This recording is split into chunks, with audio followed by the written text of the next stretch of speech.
এ খবর শুনেছিস? ওই যে লোন অফিসার ছিল না, কিস্তি নিতে আসতো, ও তো পলায় চলে গেছে। ও তাই নাকি? শোন, এই যে লোন অফিসার আর আমার মধ্যে যে তুমুল একটা বিশ্বযুদ্ধ হইলো, প্রথম বিশ্বযুদ্ধের মতো, বুঝিস? আর এই যুদ্ধে কিন্তু আমরা কিন্তু জয়লাভ করেছি।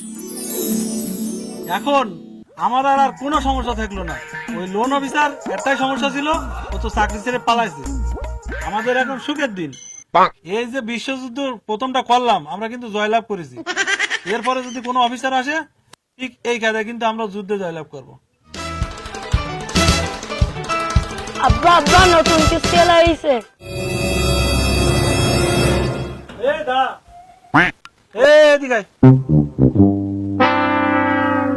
এ ভয় পাওয়ার কোনো কারণ নেই। আগের ওই যে লোন অফিসার ছিল, ও তো ছিল জাজরেল, ও তাই ওরে আমরা হারাই দিলাম যুদ্ধে জয়লাভ করে। আর এ তো আমার কেডি আঙ্গুলির সমান হবে না। এ দেখিস কি করি, তুই খালি যে শুই থাক আর বাদ বাকি আমার খেলা দেখ। তাহলে তুমি কি করতে চাচ্ছো? শোন, বুদ্ধি একটা করিস, ঠিক আছে? তুই খালি যে শুই থাক, দেখ বাদ বাকি অফিসার আসুক, তারপর আমার খেলা দেখ কি করি। তুমি কি করতে চাচ্ছো সেটা আমার বুঝাই বলো। এ তোরা তো বোঝা লাগবে না, তুই খালি শুই থাক আর বাদ বাকি আমার খেলা দেখ কি করি, তাই দেখ।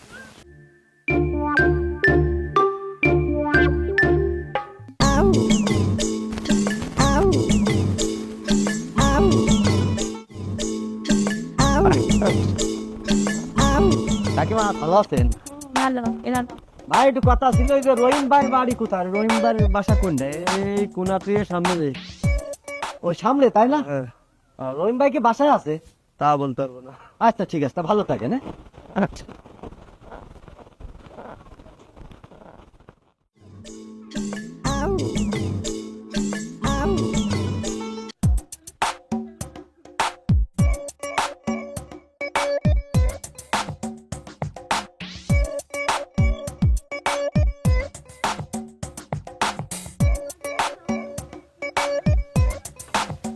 রহিম ভাই, এই যে ভাই চুপ করে বসে থাকলে হবে না। গত 9 মাস ধরে আপনি কিস্তি দেননি, কি ব্যাপার? আপনি অফিসেও যাচ্ছেন না, ভাবির কাছে ফোন ধরছি, ভাবি একটা বার ফোন রিসিভ করছে না।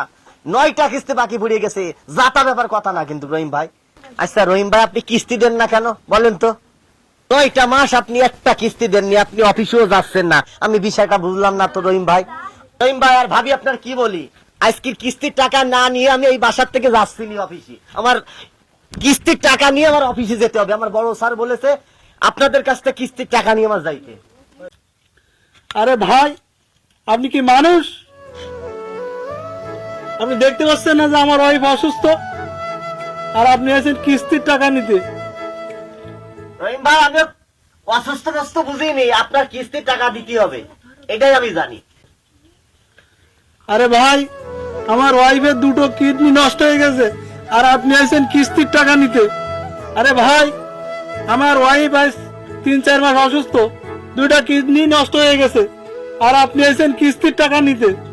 আপনি একটা কাজ করেন, এই যে লাঠিটা ধরেন, এটা ধরেন, ধরেন ভাই ধরেন। কি করছেন ভাই? এটা নেন, আমার মাথায় 3 দিয়ে বাড়ি মারেন। ভাই এই লাঠি নিয়ে আপনি আপনার মাথায় মারতে যাব কিসের জন্য? আপনি আমার কিস্তি দেবেন, আমি কিস্তিওয়ালা, কিস্তি নিয়ে চলে যাব। আমি তো বললাম যে আমার স্ত্রী অসুস্থ, 2টা কিডনি নষ্ট হয়ে গেছে।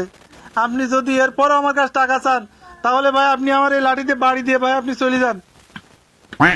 আরে রহিম ভাই, কিডনি নষ্ট হয়েছে ভাবির ডাক্তারে দেখবে, তা আপনার আমার কিস্তির সাথে কিডনির কি সম্পর্ক আমি বুঝলাম না ভাই।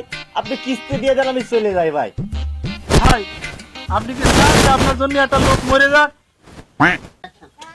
না রহিম ভাই, আমি চাইনি কখনো আমার জন্য একটা লোক মারা যাক, আমি কখনো চাই না।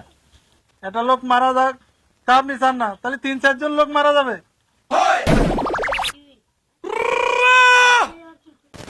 রহিম ভাই, আপনি আমার কিস্তির টাকাটা দেন। গত 9 মাস ধরে আপনি আমার একটা কিস্তি দেননি। উপরে স্যার আমার ভীষণ চাপ সৃষ্টি করে, আপনি জানেন না, আমি অফিসে যাইতে পারছি না ভালো হবে। আপনি রহিম ভাই আমার কিস্তিটা দিয়ে দেন। ভাই, আমার ওয়াইফ 2টো কিডনি নষ্ট হয়ে গেছে, আর আপনি আমার কাছে এভাবে টাকা চাচ্ছেন? ভাই, আমার গলায় দড়ি দেওয়া ছাড়া আর কোনো পথ নেই ভাই। আপনি আমার ওই লাঠি দিয়ে মাথায় কটা বাড়ি দিয়ে ভাই আপনি চলে যান ভাই, আমার আর বাঁচার কোনো ইচ্ছা নেই ভাই। ভাই আপনি মন খারাপ করবেন না, ভাবি ডাক্তার দেখালে ঠিক হয়ে যাবে। আনেন, আপনি মন টন খারাপ করেন না।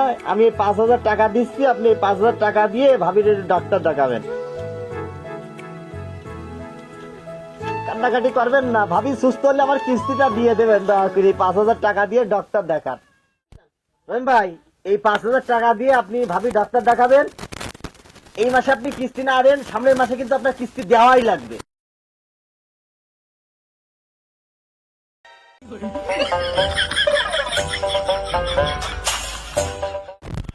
ও রহিম ভাই, রহিম ভাই রে,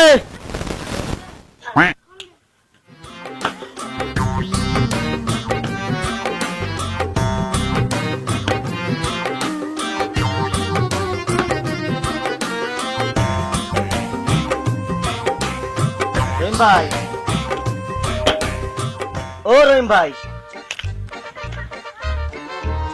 রহিম ভাই, আমি কিস্তি আলা ভাই। রহিম ভাই,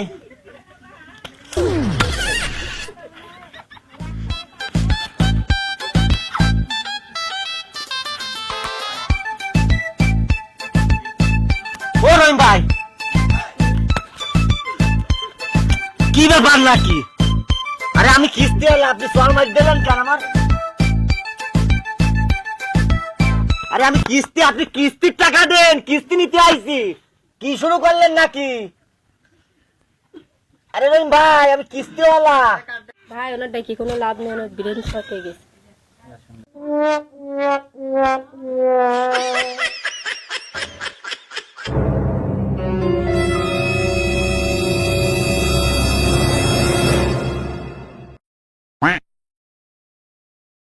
শালা 9টা মাস একটা কিস্তি দিইনি, আবার পরে এই 2 মাস ওয়াদা করলো, সেটাও দিলে না।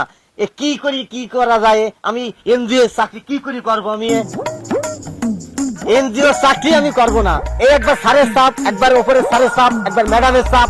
হ্যাঁ, কিস্তি ঠিক মতন দেয় না, নিয়ে আসতে পারি না, এই সমস্ত কথাবার্তা। তাহলে তারা যদি কিস্তি না দেয় আমি কি ভাববো?